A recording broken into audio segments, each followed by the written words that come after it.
Yo, yo, yo, what is going on, everybody? My name is Jazzy, and welcome back to episode number 14 of the Minecraft Experience. As you guys saw in the beginning there, I spent some time collecting some crimson planks, some warped planks, and some spruce planks, and the reason I went out and did that is because, well, it's been a while since we've made any upgrades to the village. It's been a while since we've added any new houses, even though we have a line of villagers over here who need new houses. Also, as much as I do love this pathway with the red granite and the black stone, I just don't think it's gonna work for our village, you know what I mean? I really do like it. I just think we're gonna have to go for more of a neutral colored block on the outside rather than red.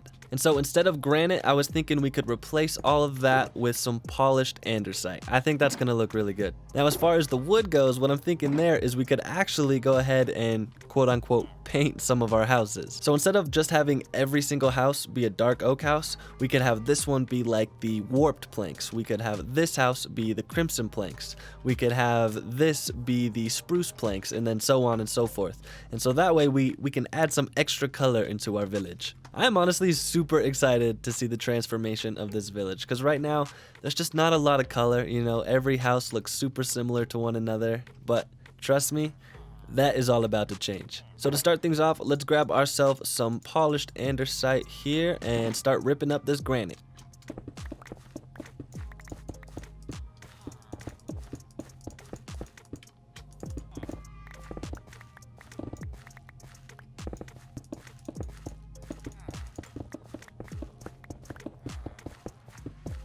Well, the granite has been replaced, and yeah, that looks good. Like I said, the granite didn't look bad. It just didn't match this village perfectly. I think this andesite suits this village much better. With the pathway all finished up, it is time to start focusing on these buildings. Now, if you guys remember, this right here is our starter house. This is where it all began for us, so I don't think we're gonna touch this house. This house is gonna stay with the dark oak planks. And I mean, honestly, we're gonna leave dark oak on a couple of these houses. I do not want to completely abandon that wood. It's just, I think there's a little bit too much of it at the moment. So let's start small and actually start with the little hut down to the enchantment room in the brewery. Let's change this to, let's do warped planks. So let's chop all this dark oak down real quick.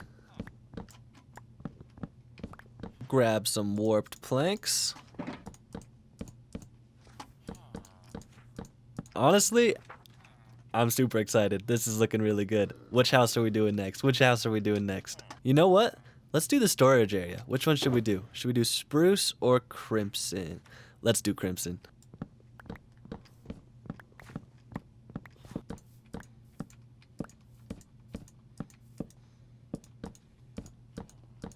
Yep. I love this. I mean, seriously, just look at the color coming through this place. So beautiful. Okay, next up, we're gonna do this house, and this is our first house with an actual villager inside, so we gotta do it carefully so that he don't escape. And this one is gonna be our spruce wood. Okay guys, check it out. We got the crimson, we got the dark oak, we got the spruce, and we got the warped planks. Look how much better this village is looking. It's not all just one color anymore. It's looking so much better. I am super happy with how this is turning out. So let's go ahead and let's just keep going with this. I think I want to do this house over here next. This is where... No way. You're a zombie again? I just healed this guy last episode. How is that possible? Anyway, I think we're going to make this house crimson, just like our storage center over there, so let's go ahead and get started. You see, not only do I think these houses look super sweet, I love these colors, but also we get to use some of the new blocks that we got in the 1.16 update. So it's kind of like a win-win, you know? Anyway, next up, let's leave this house with the dark oak planks. Let's switch this house over to spruce planks. Now, last but not least, we got one more house, and I think we're going to do the warp planks on this one. Just because we've already done 2 crimson, let's get 2 warped in here as well. Alright, well, I really like how this turned out. I am a huge fan. There's so much more color in this village now, and just so much more character. Like, it brought this whole village to life. But I'm honestly curious to hear what you guys think. Do you guys like the new colors, or did you like it when it was all dark oak? Let me know in the comments down below. Now I actually have a little bit more work I want to do on each of the houses. I just want to add like a little bit more detail to the exterior to make these look a little bit better. So what I'm thinking is we could just add some fence posts into the corner just like this, and that alone adds a lot. I think that looks really good. But then over the front doors, I also want to add some stairs to kind of give us like a little bit of an awning look, if you guys know what I'm talking about. Just like that. Check that out, guys. How much better does that look? It's like so simple, just fence gates and some stairs. Also added another trapdoor there. Super simple, but it makes the house look 10 times better. Let's actually go around all 4 sides of this house and add some fence gates into the corners. And there we go, guys. I think this is adding a lot to these houses. We could also do like on the sides here, we could get some like pots and put some plants in there, and we could have like this as like a little shelf kind of thing. Yeah. That would look really good. We could do one on either side of the window. Okay, just adding these little details is making this house look so much better. Let's actually go ahead. This is gonna take quite a while, I have a feeling. So let's jump into a time lapse and let's get our houses detailed up.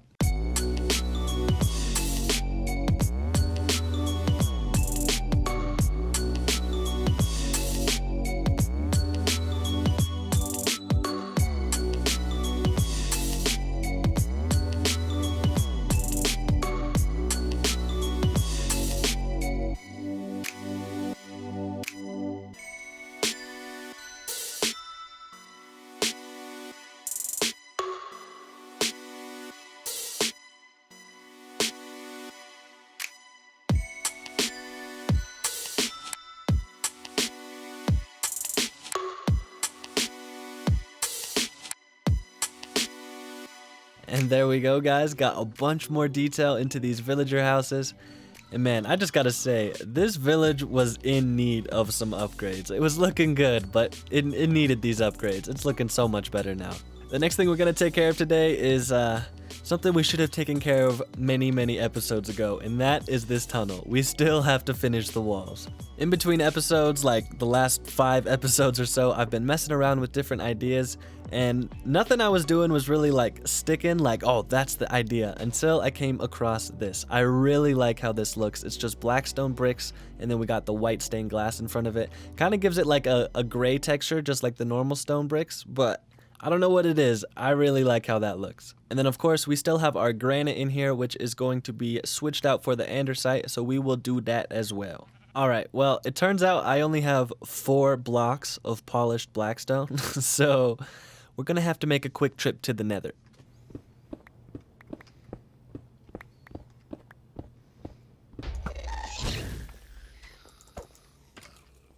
That should work. Well, we've got a lot of digging to do, so let's get started. Now the tunnel just has gaping holes in the side, so it's looking really bad, but no worries, let's get the blackstone into place.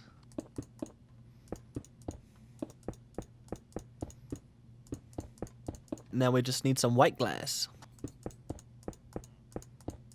Well, we got a little over half of the glass in place, then we ran out, so we're smelting some more up. But in the meantime, let's go ahead, pull out our granite stairs, and get our andesite stairs into place.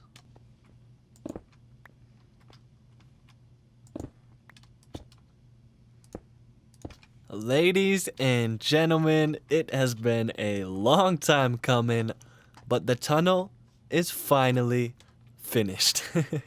I have been wanting to say that for several episodes now. This thing has been quite the project. Honestly, the only reason this took so long is because we were so indecisive on what we wanted to do with the walls. But hey, guess what? The walls are done. And now that we got the inside of the tunnel all done, I kind of want to make like a face to the tunnel, because the transition from the dirt straight to the tunnel is kind of rough. It doesn't look all that great. So I'm not sure what I want to do here. I was kind of thinking maybe we just grab some dark oak and just kind of put it all around there. So let's start there.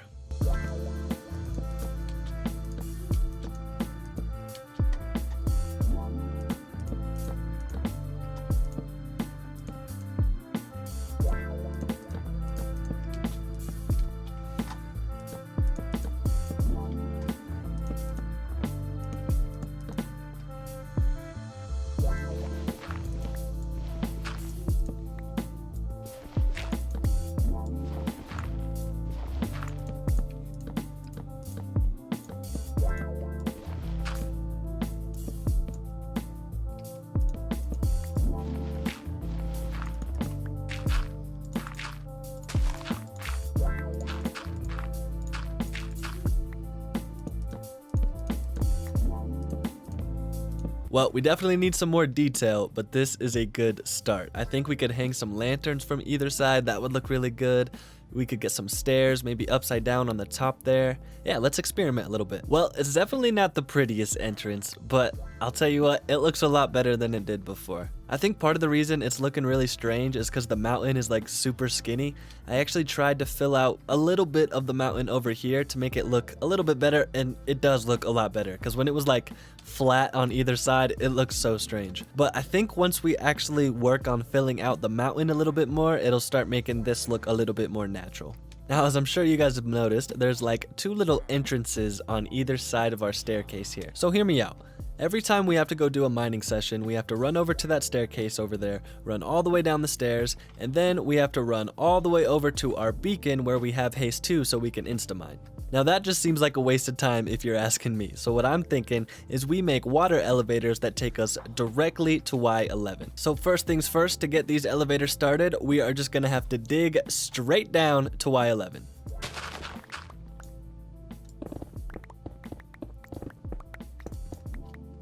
Well, that's kind of a terrifying sight. We got our first tunnel dug out and we got it marked out with these lanterns right here. Let's get the second one marked out. And there we go, we got our second one marked out. And as I was saying, these elevators are gonna drop us off right at Y11 so we can come down here and just start mining whenever we need. As you can tell, I've already spent quite a bit of time down here. Let's go ahead, dig some more of this stone out of here and make some room for nice looking exits for our elevators. Hey, we found some diamonds. Okay, I know there's cobblestone everywhere and it's driving me crazy too, don't worry. But let's go ahead and set up two like little entrances really quick. These are just gonna be super simple. I think literally all I wanna do is something just like this. That way we can have the water flowing down, we can put our signs here so the water doesn't flow out, and we can just easily get in and out of those. Let's actually clear that hole real quick. Let's get another one of those built right over here. There we go. We got the entrance and the exit all set up. Now we need to get ourselves some magma blocks and some soul sand so we can actually make the bubble baiters. To make these elevators, we're going to need like 16 signs, and I want to use dark oak signs, so we're going to have to craft some of those up. There we go. The next thing we're going to need is a bunch of kelp, which I only have 22. There is no way that's going to be enough. I'm going to go ahead and fly over to where we found the stronghold, because there was a ton of ocean over there, and there's like no ocean around us, so I think that's going to be our best bet for kelp. Hey, there's some kelp. All right, now a stack and a half, that should be plenty of kelp. And then last but not least, we need 4 buckets of water. So to start things off, we are just going to place 4 signs around the edge like this. And this is just simply because we're going to put water sources right here and they're going to flow straight down. And I don't want the water flowing out all over our pretty pathway. So let's go ahead and add our water sources here. And then let's go ahead and do the exact same thing on the other side here. Get our signs down. And then our 2 water sources. Now let's just swim directly down. Actually, I probably should have waited on the water sources until I had my signs down there, but I really don't think it'll make too big of a difference. Now we are all good. Oh yeah, and I totally forgot to grab the magma blocks and the soul sand. Let's go do that real quick. 2 soul sand, and let's see, I gotta have magma blocks. There they are. Okay, so magma blocks are going to push you down, and then soul sand blocks are going to push you up. Now to make these actually work, we need to make all of these water spots water sources, if that makes sense. So if we plant kelp at the bottom, which we can't do on magma cubes. I'm a dummy. Can you plant kelp on soul sand? Oh, you can, sweet. So what we're gonna do is just plant kelp all the way to the top here. We're gonna swim to the top, plant kelp, and that'll turn all of these into water source blocks. Hopefully we have enough air to make it all the way to the top. Uh-oh. Uh-oh. Uh-oh. Uh-oh. No, no, no, no, no, no, no, no, no. No! Oh. Oh. Oh my goodness. That was so close. I started panicking at the end and I could not get out of that elevator. Woo! Alright, let's go back down and try and finish this again. And there we go, guys. I filled both of these sides all the way to the top with kelp blocks, so they should all be water sources. So in theory, if we back into this, yep, there we go.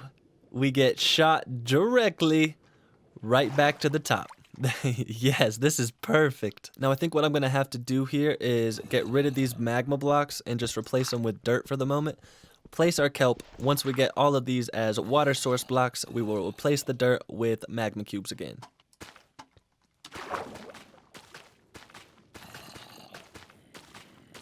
Alright, well, all the water blocks are source blocks. Whoa, no, no, no! Of course, as soon as I finish. Okay. Well, let me make some repairs real quick. Alright, well, we got the creeper explosion all fixed up. And now, in theory, this should pull us straight down to the bottom. Yes, perfect. There we go. Oh, I didn't realize our bubbles aren't going down. Like, we're not losing, our breath. I didn't realize the bubbles... Oh, that makes sense, because when you're standing on those, like when you're crouched on top of a magma cube, you can breathe. Duh, I know that. Now, I did also make a just slight change to the up elevator. I put trapdoors instead of signs at the top, just so that zombies and skeletons can't accidentally wander in here and then end up at our village. But there we go, we got our 2 elevators into place, and honestly, the only thing I'm kind of sad about is how slow the down elevator is, because the up elevator is just like a rocket. You just shoot to the top so fast. But then the down elevator, you just kind of sink like a rock. But hey, we got our 2 elevators into place, and we no longer have to use our staircase anymore. Honestly, we could probably take some dirt and cover all that up over there. Nah, but for reals, I'm really happy with how this turned out, and I'm really happy we got our elevators into place, because that is just going to make things so much quicker for us. We accomplished quite a bit here in our little village today. We got a bunch of the houses, like, quote-unquote painted to a different color, and then we got the tunnel all finished up, as well as a face on this side of the tunnel. We got our elevators down to the mine. Yeah, we did a lot today. This was a productive episode. I think my favorite part of the episode was adding the different colored houses, because that brought so much life into this village. I was kind of getting bored of all the dark oak houses, and this definitely helped me get excited about the village again. Unfortunately, we didn't get to add in any new houses today. That is okay, but we really got to get a couple more houses built soon. But I hope you guys did enjoy today's episode. It was a ton of work getting all the villager houses replaced and finishing up the tunnel, but hey, it was worth it. As always, thank you guys so much for watching. This has been episode number 14, and I'll see you guys in the next one.